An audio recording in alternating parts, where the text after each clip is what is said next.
Okay, so today I'm going to show you the light and shadow coloring page. We're going to start off actually doing this with pencil so you can really see the difference.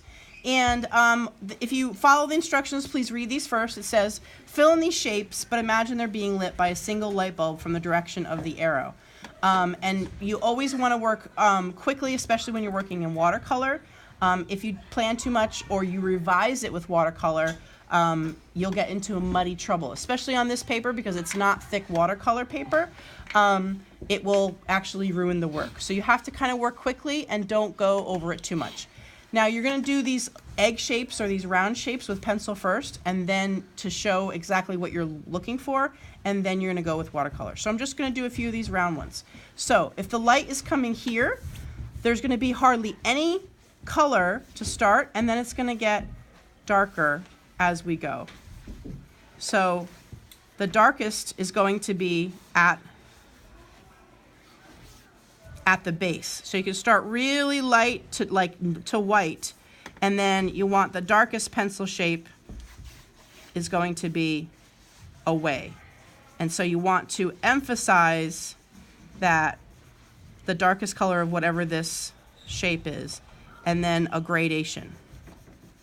And you want to emphasize that with the pencil. You can even use the side of the pencil, just like you would the side of the brush, in this shape, and just keep going over it. And if you feel like you need a little bit of an eraser to go over your work, that's what you're looking at. And you want to do this wherever the arrow is, in this kind of sweeping back and forth motion, because the light would be diffusing in that way.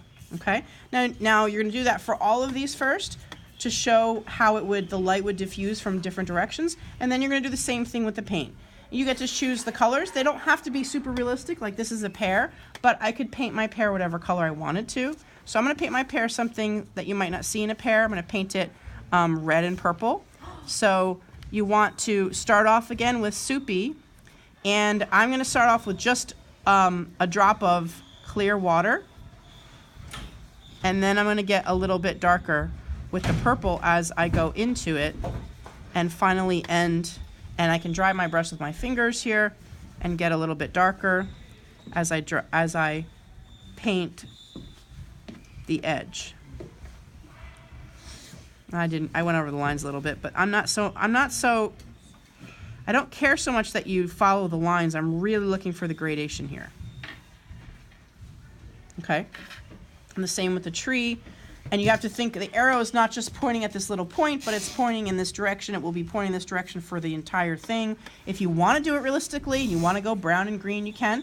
But again, that's not as important as what you're trying to do. The lightest color first on the whole thing, and then going in darker with colors that are going to be coming in from the back of wherever the light is not hitting. And gradate down. And this is the wet on wet technique that you've already learned. So you're showing me that you can use that to show in this light and shadow. And you're going to do that for all of these. And at the bottom it says, now draw some of your own shapes and arrows where you'd like the light and shadow to show. So this is demonstrating. Make sure you do your pencils first, and then do all of these shapes here with the lights, with the arrows, and then do your own shapes. Do at least 3 on the bottom there.